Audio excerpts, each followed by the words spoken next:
Doc Stanley working on boxing, a friend, a hero, and a role model. Arum, the Blade Barkley. Blade, I'm looking at this fight, everybody talks about how great Bernard Hopkins is. And I said, you know what, Blade would have ran through Bernard Hopkins like a hot knife through butter. I mean, I'm looking at the, you talk about this guy, and if he's great, no doubt you were great. But I mean, this guy couldn't hold a candle to you. I mean, what is this thing with Bernard Hopkins? Well, you know something? Me knowing Bernard Hopkins and seeing him over the years and coming up, watching him, I mean, it's a style now that you got money and you comfortable now and you forgetting where you came from and how you got there. You know what I'm saying? But my thing is that I feel that you got to put that eye of the tiger, the hunger back in you right now for this fight, for this particular fight, because you ain't going to win no decision. You ain't going to win no daggone comfortable win. You got to go in there and knock him out. And that's the bottom line. I mean, so you got to be ready for all your stuff now. If your guns got to come out, it's got to come out now, brother. Are you impressed with Kelly Pavlik? Seems to be a guy with a workman type mentality, and this is a good fighter that's kind of dedicated to the game. I'm not impressed with him, and he's a good fighter, but I mean, I'm not impressed until you get past the Blade. You know what I'm saying? And it's hard to get past. Blade, let's not be unfair. I mean, listen, you hit the hit man. This is the only man in the world beat Tommy Hearns. We're not talking about him getting past you, Blade. And let's talk about that too. We talked earlier, and you and Mike Tyson were innovators. You were the first two guys to say, "Hey, we're not giving our manager 30%. We're giving you what we want to give you." You changed the course of boxing in that sense. Well, we might have changed it in that sense of that way.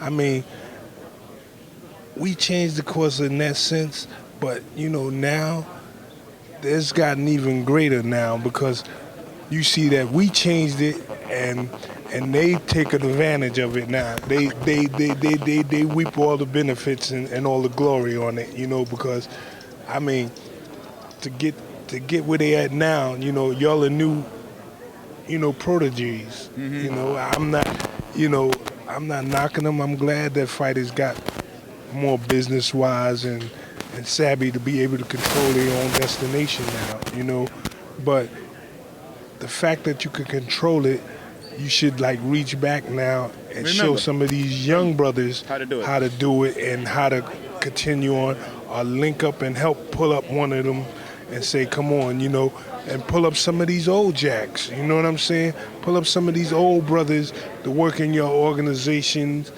or give them a job, or give them a helping hand, put them on a salary or payroll or something.